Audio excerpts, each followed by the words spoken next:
deixa-me pagar. Com o Visa Mercúrio, é você quem ganha sempre. Eu pago. E depois pode gastar o que ganhou nas milhares de lojas Mercúrio em todo o país. Eu pago. Tá, eu pago. Visa Mercúrio, a vantagem de ganhar sempre.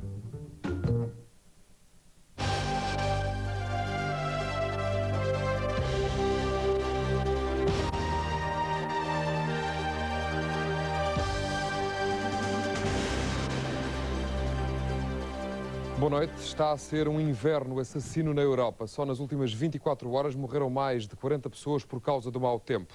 Rajadas de vento de 200 km por hora, associadas à chuva intensa, muito intensa, fizeram só em França 2 dezenas de vítimas mortais.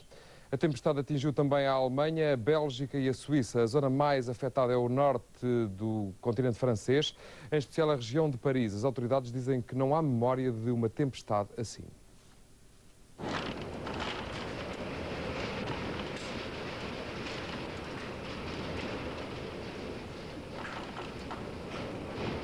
Este é o retrato mais fiel da tempestade que se abateu sobre o centro e o norte da Europa durante o fim de semana.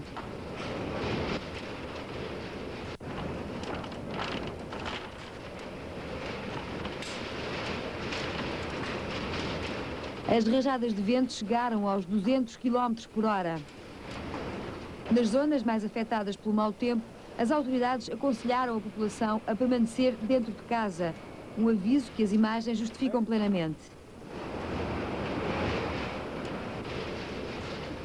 A verdade é que mesmo dentro de portas foi impossível garantir a segurança de todos. Os edifícios mais frágeis não resistiram à força da inesperada tempestade. As derrocadas são responsáveis por grande parte das mortes registadas nas últimas 48 horas. Os desmoronamentos provocaram também elevados danos materiais que ainda não estão contabilizados. Centenas de árvores foram arrancadas pela raiz, atravessaram-se no caminho, provocaram acidentes de viação e levaram ao corte de diversas estradas. Muitas ligações entre localidades continuam por restabelecer. No norte da Europa há milhares de casas sem eletricidade e ligações ferroviárias interrompidas. Não faltam as notícias de inundações, a começar pela França, onde há populações evacuadas. A chuva intensa provocou a subida dos níveis da água nos rios e nos canais. Na Bélgica, os danos materiais mais elevados estão também associados às chuvas torrenciais. A tempestade deixou marcas profundas ainda na Alemanha, onde os serviços de meteorologia não se lembram de alguma vez terem registado rajadas de vento tão intensas. Na Suíça, os ventos deitaram abaixo um teleférico que transportava 5 passageiros. 2 acabaram por morrer. Em Itália, uma autoestrada foi fechada ao trânsito por razões de segurança.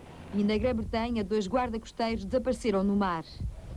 A tempestade fez ainda estragos na costa. A norte de França, o mau tempo acabou por frustrar a ação dos bombeiros e da proteção civil, que procuravam controlar o derramamento de crude. A fuga de 25 mil toneladas de petróleo estava iminente, depois do naufrágio, há 2 semanas, do navio que fazia o transporte. Agora, o desastre ecológico está consumado, com os primeiros sinais da poluição a dar à costa durante a tarde.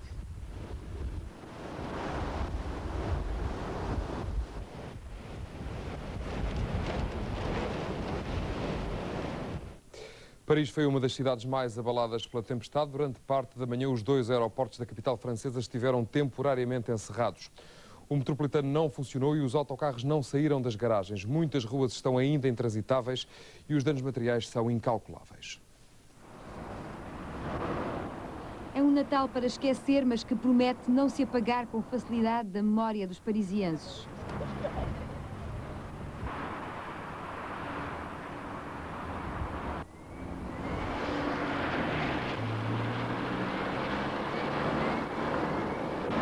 Há muito que não se via estragos desta dimensão em Paris. A capital francesa vergou-se perante a força da chuva e do vento. Os edifícios mais antigos tiveram dificuldades em escapar ilesos. As derrocadas afetaram grande parte das ruas da cidade e são responsáveis por estragos avultados nos automóveis. Alguns prédios tiveram de ser evacuados.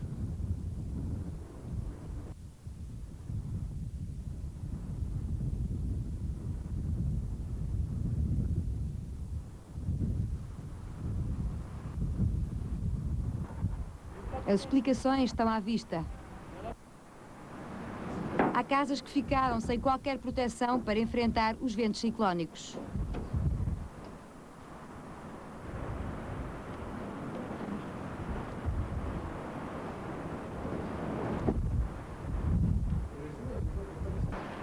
A circulação automóvel esteve interrompida em muitas ruas da cidade por razões de segurança.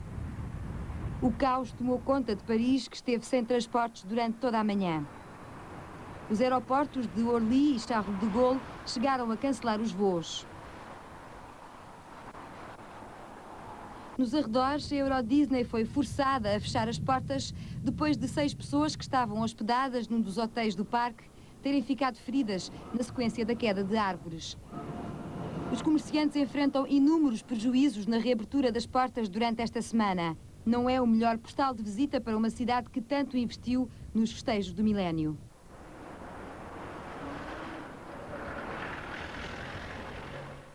Daqui a pouco, se forem resolvidas as questões operacionais, vamos estar em direto com Paris, com a jornalista da SIC, Alexandra Abreu Loureiro, que aterrou hoje na capital francesa. A SIC tem uma outra repórter posicionada noutro país muito atingido ao longo do dia de hoje. Aí na Alemanha, Maria João Ruela, há já 12 mortos confirmados e há também milhares de pessoas afetadas pelo temporal. Exatamente, Nuno. Eu cheguei há relativamente pouco tempo. Eu aterrei aqui em Berlim faz agora 2 horas, mas pelo que eu consegui apurar até agora, pude saber que a zona mais afetada é exatamente a zona sudoeste do país, na zona que faz fronteira com a França, sobretudo a cidade de Karlsruhe. Aí estão, de facto, confirmados os 12 mortos e há também muitas dezenas de feridos ligeiros. As rajadas de vento e o mau tempo que se fez sentir aqui um pouco pelo todo o sul da Alemanha, eu posso dar conta da intensidade desse mau tempo. O Instituto de Meteorologia tomou conta de rajadas na ordem dos 213 km por hora e houve locais onde choveu entre 10 a 20 litros por metro quadrado. Obviamente que o temporal afetou a vida a milhares de pessoas que aproveitavam este dia depois do Natal para regressar a casa depois das miniférias. O aeroporto de Munique, que fica a sul deste país, foi afetado pelo mau tempo, esteve parcialmente encerrado. Houve também 30 linhas férreas que estiveram com problemas, algumas cortadas apenas por precaução, outras mesmo devido ao abate de árvores sobre as linhas férreas. As autoestradas também se verificaram problemas, porque houve muitas árvores que caíram por cima das estradas e os carros ficaram impossibilitados de circular. Houve também algumas cidades onde se registaram cortes de eletricidade, exatamente pela mesma razão, pelo abate de árvores sobre as linhas de alta tensão. No meu caso em particular, eu não estive no sul do país, eu viajei de Lisboa via Frankfurt aqui para Berlim, portanto nos 2 aeroportos alemães por onde passei a situação estava mais ou menos normalizada. No aeroporto de Berlim nevava intensamente às 6 horas, hora de Lisboa, que foi a hora que nós aterramos, mas não houve qualquer problema no tráfego. O tempo nesta altura está a melhorar mais ou menos, um bocadinho mais, portanto parou de nevar, aquele nevão intenso que se fazia sentir há 2 horas está a diminuir de intensidade, agora é apenas chuva. Há uma grande fila na autoestrada que liga o aeroporto de Berlim aqui ao centro da cidade, mas a situação tende a regularizar-se e presumo que a situação do tempo, estando aqui a resolver-se, a tornar-se mais melhor, se possa verificar, se possa também estender ao resto do país. Maria João Ruela, em direto de Berlim, uma das 2 repórteres que a SIC tem no centro da Europa. Daqui a pouco vamos tentar dar conta do que se passa em França, que foi o país mais atingido. Em França morreram pelo menos 20 pessoas, de acordo com os dados fornecidos até ao momento pelas autoridades em Paris. As condições do tempo na Europa Central podem ter algumas melhorias, mas não devem ter um avanço significativo nas próximas horas. O mau tempo está também a afetar Portugal, evidentemente, mas em muito menor escala, e não há razão para alarme, como se pode ver da previsão para amanhã de manhã. Vai chover em quase todo o continente, o vento vai soprar, no entanto, moderado, e não há, como disse, razão para alarme. Daqui a pouco vamos regressar a este tema para tentar então avaliar a situação em Paris, nos arredores de Paris. Na Venezuela sucedem-se os acontecimentos trágicos. Acabou de forma brutal o voo humanitário da Cubana Airlines. 22 pessoas morreram quando o aparelho, um iaque de fabrico russo, se despenhou nas montanhas perto da cidade de Valência. O acidente ocorreu esta madrugada. O avião despenhou-se a cerca de 14 km do aeroporto de Valência, onde era suposto aterrar. O aparelho, que pertencia à Companhia Cubana de Aviação, perdeu o contacto com a torre de controlo perto da 1 da manhã de Lisboa. A bordo seguiam 12 tripulantes e 10 passageiros. 4 cubanos, 4 venezuelanos e 2 holandeses. Um dos passageiros era uma menina cubana de 9 anos que ia ao encontro dos pais no aeroporto de Valência. O aparelho partiu de Havana com uma missão precisa: levar para casa as equipas de socorro enviadas para a Venezuela depois do temporal de meados do mês. Os restos do avião estão espalhados numa zona de difícil acesso e, por enquanto, são desconhecidas as causas do acidente. Em menos de uma semana é o segundo desastre que envolve aviões da Companhia Cubana de Aviação. 26 pessoas morreram a 21 de dezembro num outro aparelho da mesma companhia, na Guatemala. Do Nepal chegam também informações da queda de um outro avião. Um bimotor das linhas internas do Nepal despenhou-se com 10 pessoas a bordo. O acidente ocorreu a 80 km a sul de Katmandu, uma zona montanhosa de acesso muito difícil. Durante horas a fio, as equipas de salvamento sobrevoaram a área do acidente. O avião da companhia Skyline tinha descolado de Simara e deveria aterrar no aeroporto de Katmandu. O bimotor perdeu o contacto com a torre de controlo pouco antes de se despenhar. 3 tripulantes e 7 passageiros perderam a vida. Desconhecem-se até agora as causas do acidente. A Rússia acaba de pedir uma reunião urgente do Conselho de Segurança das Nações Unidas por causa do sequestro do avião indiano. O aparelho da Indian Airlines, desviado na sexta-feira, continua imobilizado num aeroporto do Afeganistão. Os piratas do ar exigem a libertação de um dirigente islâmico que está preso na Índia. As negociações estão já a ser mediadas pela ONU, mas até agora sem resultados. A bordo continuam 160 passageiros. Kandahar, Afeganistão, é a quarta escala do avião indiano desviado na sexta-feira durante uma viagem entre Katmandu, no Nepal, e Nova Delhi, a capital da Índia. O avião foi desviado por ativistas de um grupo islâmico que apoia a independência do Estado indiano de Caxemira. Os 5 piratas do ar, de nacionalidade indiana, afegã e nepalesa, exigem a libertação imediata do seu líder, detido numa prisão da Índia desde 1994. Até ao momento não tiveram qualquer sucesso nas exigências e o governo indiano mantém-se inflexível. Devido à complexa situação política da região e à falta de relações diplomáticas entre a Índia e o governo talibã do Afeganistão, o problema está já a ser mediado pelas Nações Unidas, até ao momento sem qualquer sucesso. Apesar da libertação de 27 passageiros na noite de ontem e de um passageiro diabético no dia de hoje, não há qualquer sinal otimista em relação ao futuro dos quase 160 reféns. As informações são poucas e sabe-se apenas que o avião já foi reabastecido. Muitos movimentos islâmicos do Afeganistão, Paquistão e da própria Índia já se demarcaram dos piratas do ar para evitar que este incidente provoque uma escalada política na região. Neste Jornal da Noite, não perca as melhores imagens dos piores portugueses ao volante. São imagens para ver, criticar e não repetir. Alguns dos processos judiciais que mais tinta fizeram correr nos últimos 10 anos podem estar à beira de prescrever. Casos como os da Partex, da UGT ou da Caixa Económica Feialense podem ser arquivados devido a um acórdão do Tribunal da Relação de Lisboa. O teor do acórdão foi divulgado hoje pelo Jornal Público e estabelece novas regras na contagem dos prazos de prescrição dos processos crime. A decisão final cabe agora ao Supremo Tribunal de Justiça, que tomará uma decisão antes do verão. A notícia é relativamente simples. O Tribunal da Relação de Lisboa proferiu um acórdão que, a ser adotado, estabelece novas regras na contagem dos prazos de prescrição dos processos crime. Os juízes deste tribunal argumentam que o interrogatório de um arguido por um juiz de instrução não interrompe a contagem desses prazos.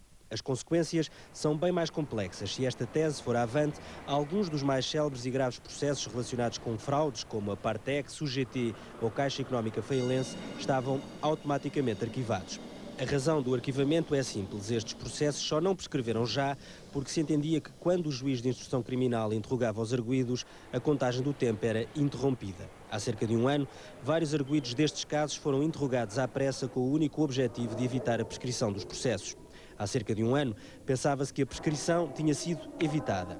Mas esta nova decisão da relação pode deitar tudo a perder. A decisão final sobre como se contam os prazos de prescrição cabe agora ao Supremo Tribunal de Justiça, que só se deverá pronunciar daqui a alguns meses.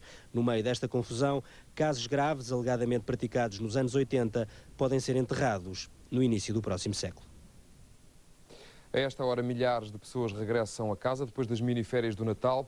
Está mesmo assim a ser um regresso sem problemas. Vejamos a situação na principal entrada de Lisboa, pela Autostrada do Norte. É uma situação que estamos a registrar em direto, a entrada pela portagem na zona de Alverca. Não há, de facto, um grande afluxo de trânsito. De acordo com a Brigada de Trânsito da GNR, há, no entanto, algumas situações complicadas, nomeadamente pelo IP1, no sentido sul-norte. Um acidente na zona de Ourique, com 2 feridos graves, prejudicou o andamento das viaturas durante a tarde. Depois, em redor de Lisboa, nomeadamente pela A5, que vem de Cascais para Lisboa, também pela A8 e pela Crel, há um enorme movimento de viaturas. Essa situação estende-se ao IC17, na ligação da Amadora para Lisboa, e ao IC19 de Sintra para Lisboa. Também a norte, os principais problemas estão no acesso ao Porto, mas são problemas relativos, pela Autostrada 4 de Amarante para o Porto e pela A3 de Braga para o Porto. A primeira parte desta Operação Vida 2000 está a chegar ao fim. Vamos fazer um ponto de situação em direto com a repórter Paula Castanho, que está em direto precisamente na Brigada de Trânsito da GNR. Há já um primeiro dado que importa reter este ano e até ao momento, Paula Castanho, houve mais acidentes, mas menos mortos. É verdade, houve de facto muito mais acidentes do que o ano passado e aconteceram exatamente no primeiro dia da operação, ou seja, no dia 23, e voltaram a repetir-se hoje, ou seja, hoje há mais acidentes do que houve há um ano atrás. Eu tenho aqui comigo o Major Figueiredo, que está a coordenar as operações. O que é que se deve a esta situação de mais acidentes, mas por outro lado, menos mortos e menos feridos? Explica-se porque a tendência desde o dia 1 de janeiro até o presente dia aponta para uma média diária de 295 acidentes. Permita-me corrigir apenas de que só no dia 23 é que houve, de facto, um acréscimo de acidentes em relação ao mesmo dia do ano passado. Porque no dia 24 e 25 houve uma diminuição dos acidentes e, nestes dias todos, houve, de facto, uma diminuição nas consequências, que era ao nível de mortes, feridos graves e feridos ligeiros. No entanto, o dia de hoje, ao fim do dia, em princípio, o balanço irá subir em relação ao ano passado. Oxalá que não. Acreditamos que até agora é isso que se algumas verifica. horas. A tendência da parte da tarde, de facto, é preocupante em face daquilo que resultou de 2 acidentes com muita gravidade, nomeadamente aquele do IP5 que produziu 2 mortes e aquele que ocorreu no IP1, ali na área de Ourique, em que há 3 feridos, sendo um de muita gravidade. Nós temos aqui atrás de nós um mapa que está devidamente assinalado. Há aqui uma zona onde se vê uma concentração de acidentes, é exatamente a zona de Leiria. De Leiria, o distrito massacre de acidentes nestas alturas, por quanto estamos na altura do Natal, vai levar muito da sinistralidade ao distrito de Leiria, ao distrito de Santarém e ao distrito de Viseu, mas substantivamente ao distrito de Aveiro, quando as pessoas percorrem o norte do país. O distrito de Braga é tendenciosamente um dos distritos também que diariamente oferece sinistralidade muito grave. Não deixaria de referir também para sul os distritos de Lisboa e o distrito de Setúbal, que também faz parte da lista dos distritos com grande dificuldade nestas alturas e nos dias da semana. Em relação a Lisboa, este ano houve uma situação diferente dos anos anteriores. Houve mais acidentes em Lisboa do que no Porto, ou pelo menos os números aproximaram-se muito. Sim, da estatística que fizemos e recortámos há minutos, dão-nos que o número de acidentes de maior volume aconteceu nestes 3 dias e até ao momento, isto é um balanço de 3 dias, claro, aponta para que o distrito com mais sinistralidade é o distrito de Lisboa, seguido do Porto, porque depois aparece Braga e Aveiro. Estes mantêm as posições. Ao nível das consequências, o distrito de Braga foi, de facto, no ano passado o distrito com mais mortos, este ano é o distrito de Santarém, tal como o de Santarém o é ao nível das consequências em termos de feridos ligeiros, que tem 19 contra 8 do ano passado. É este o ponto da situação. No entanto, segundo as informações que chegaram aqui ao Centro de Operações, o trânsito de norte para sul é bastante intenso e é provável que piore a entrada norte de Lisboa. Vamos ver como é que a situação evolui nas próximas horas. Obrigado, Paula Castanho, em direto do Comando Operacional da Brigada de Trânsito da GNR, aqui em Lisboa. Nos últimos dias, a SIC revelou imagens inéditas captadas ao longo do ano pelas patrulhas da Brigada de Trânsito. No dia em que muitos portugueses estão ou vão estar ainda na estrada, depois das mini-férias de Natal, recordamos que todo o cuidado é pouco e, para reforçar o aviso, voltamos a exibir algumas das imagens recolhidas pela GNR. O excesso de velocidade e as ultrapassagens irregulares continuam a estar na origem da maioria dos acidentes e das mortes na estrada.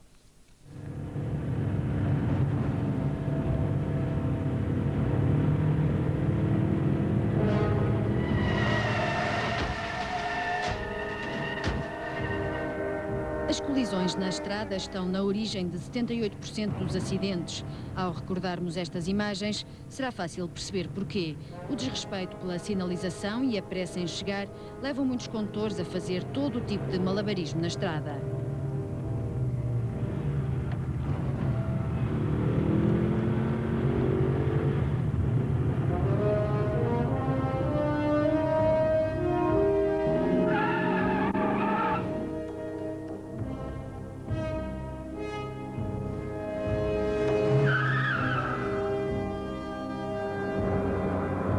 No capítulo excesso de velocidade, a Brigada de Trânsito recolheu vários exemplos nas autoestradas.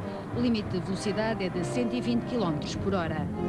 No canto inferior esquerdo do ecrã está registada a velocidade captada pelo radar da GNR em relação ao veículo que circula à sua frente.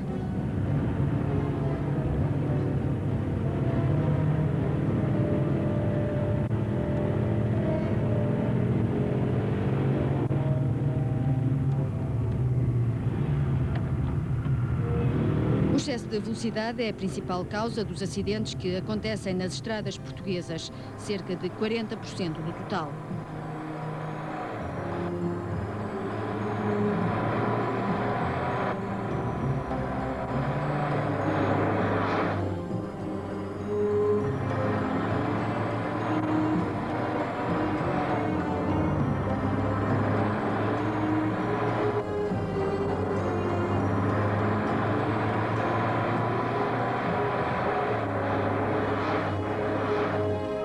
Há um número que nunca é demais recordar.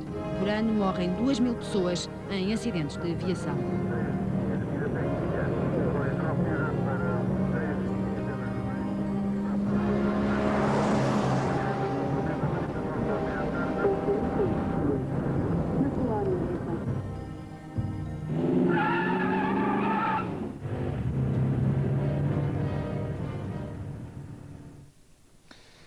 Os deficientes auditivos vão poder falar ao telefone. A Portugal Telecom está a experimentar um novo equipamento que vai permitir aos surdos falar com outros surdos e até com pessoas que o não sejam.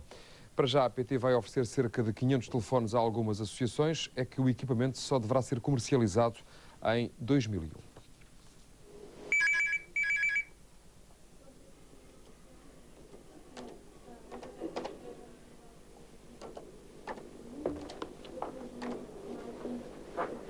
Carlos Martins e Fernanda são surdos e ao longo da vida nunca tiveram a oportunidade de ligar um amigo para combinar uma ida ao cinema, num jantar fora ou em caso de aflição, chamar o 112. Este ano, a Portugal Telecom resolveu não dar presentes de Natal aos clientes e investir o dinheiro num novo equipamento. Munir os surdos de telefones de texto que possibilita que eles comuniquem com outros surdos e com ouvintes através dos telefones de texto, uma vez que eles se veem vedados de utilizar os telefones normais para poderem comunicar à distância. Por enquanto, a Portugal Telecom está a experimentar o equipamento no Instituto Jacó Rodrigues Pereira, uma instituição da Casa Pia que se dedica ao ensino dos surdos. Uma experiência piloto que no futuro vai permitir enviar mensagens através do correio eletrónico, de fax e vai ainda dispor de um serviço de mensagens curtas na rede móvel. Mas a empresa promete ir mais longe. O que se pretende é que o equipamento seja compatível com os telefones normais, ou seja, uma pessoa pode teclar, um surdo tecla e poder comunicar utilizando sistemas de reconhecimento da fala e de síntese da voz através de um telefone normal. O equipamento foi desenvolvido por uma companhia de telefones dos Estados Unidos da América. Funciona na rede fixa ou móvel. Um equipamento que, entre outras coisas, vai permitir aos surdos entrar em contacto com o Número Nacional de Emergência. O Ministério da Administração Interna está disposto a instalar este equipamento e a PT já se disponibilizou para dar formação aos agentes que aqui trabalham. A tecnologia disponível em Portugal não permite a um surdo chamar, por exemplo, uma ambulância. Isso é terrível, é uma sensação de quem está sozinho no mundo, dependente de alguém ouvinte que o venha ajudar. Eu penso que isto é realmente... As pessoas não pensam nisto, mas se nós pensássemos que de repente estávamos sozinhos no mundo, em que até poderia haver e há comunicações, mas a que nós não tivéssemos acesso, já pensou o que isso significava? Sentirmos perfeitamente isolados, sozinhos, com as nossas aflições, com as nossas doenças, com as nossas ansiedades. Isso provoca realmente problemas muito graves, problemas de insegurança tremendos. A Portugal Telecom quer instalar cerca de 500 telefones. Os beneficiários imediatos vão ser as associações de surdos. Para já, 2 vão ficar na Casa Pia. Nós temos aqui os nossos jovens surdos que dormem aqui durante uma semana ou 2 e que só vão a casa ou de 15 em 15 dias ou de 3 em 3 semanas e que querem comunicar com os pais e tem que ser sempre através de nós. Eles às vezes sentem uma certa constrição em fazer isso, sentem-se mal e gostariam de poder contactar diretamente com os amigos, com as namoradas. É muito desagradável. Nós estamos a mandar um recado a uma pessoa que, enfim, com quem temos uma certa intimidade através de outra. Imagine, nós ouvintes também não gostamos muito disso, não é? Pelas contas da PT, cada telefone deverá rondar os 50 mil escudos e deverá estar à venda no mercado português em 2001. A lei de proteção à maternidade e à paternidade é muito clara quanto ao despedimento de mulheres grávidas. Em termos legais, qualquer despedimento, nestas circunstâncias, presume-se sem justa causa e carece de um parecer favorável de um organismo do novo Ministério da Igualdade. Mas nem sempre isso acontece. E em Portugal ainda há muitos atropelos à lei. Veja-se o caso de Amália Soares, uma secretária com 16 anos de serviço efetivo. A segunda gravidez da Amália não foi planeada. Tinha 38 anos, um filho com 2 e apostava na carreira. Um novo bebê vinha alterar os planos e o ritmo da família. Mesmo assim, Amália decidiu seguir com a gravidez. Nunca esperou que o maior problema fosse acontecer fora de casa. Eu comuniquei que estava grávida e, passado numa sexta-feira, e na semana seguinte fui confrontada com o meu superior hierárquico direto, que é o diretor médico da empresa, dizer que isto agora com 2 filhos ia ser complicado, que a vida ia mudar muito, que enfim, a minha mãe já tinha uma certa idade, coitadinha, já não podia ajudar muito, o meu marido pela profissão que tem também, enfim, não podia ajudar muito e que eu ia me ver sozinha com 2 crianças. A conversa deixou-a apreensiva, mas o pior aconteceu meses depois, quando foi confrontada com uma proposta de rescisão de contrato. Eu tenho que confessar que não me recordo bem o que é que o papel dizia, porque tinha umas 3 ou 4 linhas. A única coisa que me recordo bem é que de uma coisa que estava entre parênteses, que era assim, acordo por si sugerido. Quer dizer, ele estava-me a dar um papel para eu assinar, em como tinha recebido o original, para eu assinar a cópia, em como eu tinha sugerido o acordo à entidade patronal. É claro que eu não assinei o papel, porque eu não sugeri coisíssima nenhuma. Fui falar com o meu diretor-geral, muito nervosa. Eu até compreendo o papel do diretor-geral, pronto, que teve que... Só não compreendo foi o que ele me disse, que foi ou você fica, ou você aceita, ou você fica e sofre. Isso é que eu não compreendo. Nessa mesma noite, Amália teve de ser levada de urgência para a maternidade com uma ameaça de aborto. Depois de assistida e medicada, ficou de baixa até ao final da gravidez. Depois comecei a receber telefonemas, a pressionarem-me, vieram cá à minha casa, dizer-me que era de todo o interesse eu assinar estando de baixa, mas depois, sabe, não me largavam. E eu já não podia nem ver